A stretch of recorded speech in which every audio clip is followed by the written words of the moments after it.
दोस्तों नमस्कार। शिक्षा सेवक तालमेल मरकज भाई बहनों का मेरे चैनल पर स्वागत है। दोस्तों ये चैनल आपका है, चैनल को हर हाल में सब्सक्राइब करिएगा। आज हम दो बातें को लेकर के आए हैं, आपका सर्विस बुक का संधारण के संबंध में और शिक्षक पद पर समायोजन के संबंध में क्या कुछ बातें हैं, कहाँ पर बाधाएं हैं, क्या अड़चने हैं, क्या संशोधन करने की जरूरत है, इन सारी बातों को लेकर के हम आपके पास आए हैं। जितने भी सम्मानित हमारे भाई बहन हैं उनसे मेरी गुजारिश है कि चैनल को आप हर हाल में सब्सक्राइब करिए, बेल आइकन को दबाइए ताकि वीडियो का जो नोटिफिकेशन है वो आपको मिलता रहे। चलिए बात करते हैं, किसी भी कर्मचारी का एक अभिलेख होना अति आवश्यक है। बिना अभिलेख का, बिना साक्ष्य का आपके काम का कोई औचित्य नहीं है। कर रहे हैं लेकिन उसका कोई ऑथेंटिक प्रमाण नहीं है। लेकिन जैसे ही सर्विस बुक खुल जाता है, हालांकि 38 जिला में से ज़्यादातर जिलों में सर्विस बुक खुला है और बहुत सारे ऐसे जिले हैं जहां तक अभी इसका संधारण नहीं हुआ है। तो सर्विस बुक खुला अवश्य है, लेकिन वो सर्विस बुक एक्टिव नहीं है दोस्तों। सर्विस बुक अब एक्टिव होगा, यानी कि 1 महीना के बाद आपका सर्विस बुक एक्टिव हो जाएगा और आपका जो है, जैसे जिस दिन से शिक्षकों का डिजिटल हो जाएगा सर्विस बुक, आपका भी सर्विस बुक डिजिटल हो जाएगा और आपको शिक्षक के पद पर समायोजन होने में ये सर्विस बुक सबसे ज़्यादा काम आएगा। और आप बहुत सारे हमारे शिक्षा सेवक तालमेल मरकज भाई बहन कमेंट करते हैं कि शिक्षा सेवकों का कल्याण होने वाला नहीं है। हाँ, ये बात कह रहे हैं तो मैं इससे ज़्यादा सहमत नहीं हूँ।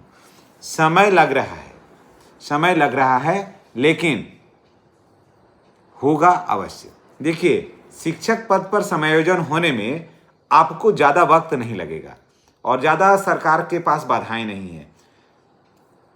अब देखिए इसमें क्या है कि देखिए, दो बातों को आप समझ लीजिए। अगर आप जानकार होंगे तो आप इस बात को ज़्यादा समझ में आएगा।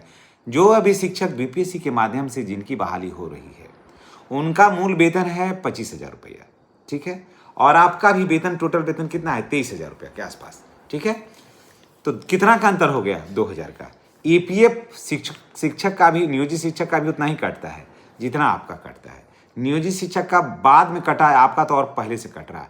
तो यहाँ पर भी ज़्यादा अंतर नहीं है आपको शिक्षक पद पर समायोजन होने में।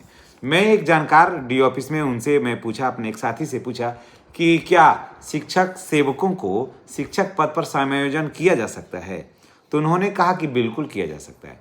जब शिक्षा मित्र को 11 महीना का अनुबंध से फिर जब शिक्षक पद पर समायोजित किया जा सकता है, तो शिक्षा सेवकों को क्यों नहीं होगा। तो इसमें नियमावली की बात आती है कि नियमावली बदलना होगा, क्योंकि शिक्षा सेवकों की नियुक्ति जो है वो अक्षर आंचल योजना के तहत हुई है, ठीक है। तो अक्षर आंचल योजना के तहत हुई है, तो अब इनको लाना है शिक्षक के रूप में समान करना है। तो इनको पंचायत स्तर से अभी कनेक्ट किया जाएगा जैसे नियोजित शिक्षकों का है। तो यहाँ पर आपको शिक्षा सेवकों को, जैसे नियोजित शिक्षक दिए थे दक्षता परीक्षा, वैसे ही इनको भी एक दक्षता परीक्षा देना होगा और उसके बाद इनको शिक्षा सेवक पद पर समायोजन करना आसान हो जाएगा। क्योंकि देखिए, जब तक शिक्षक पद पर समायोजित नहीं होइएगा, कारण कि सरकार ये चाहती है कि पुराने कोई भी शिक्षक या शिक्षा सेवक विद्यालय में नहीं रहें।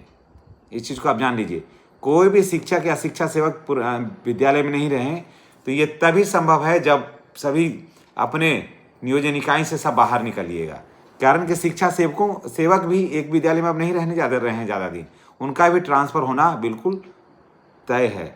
वो भी, उनका भी ट्रांसफ़र बिल्कुल होगा और निश्चित रूप से होगा दोस्तों। तो आपको शिक्षक पद पर समायोजन होने के लिए यह एक जो सर्विस बुक का संधारण हो रहा है, वो एक स्टेप और ज़्यादा करीब हो गए हैं और निश्चित रूप से आने वाले भविष्य में शिक्षा सेवक जो हैं वो शिक्षक पद पर समायोजित हो जाएंगे, इनमें कोई दो राय नहीं है। और आपका सर्विस बुक जो है ना, वो अब डिजिटल होगा। आपका सर्विस बुक इस शिक्षक कोष पर लोड होगा और आप शिक्षक के समान ही सारा बेनिफिट आपको मिलेगा। तो चलिए, इसी के साथ हम आपसे विदा लेते हैं। नेक्स्ट वीडियो में हमारी और आपकी फिर मुलाकात होगी। दोस्तों, अगर चैनल पर नए हैं तो चैनल को सब्सक्राइब करना नहीं भूलिएगा। धन्यवाद।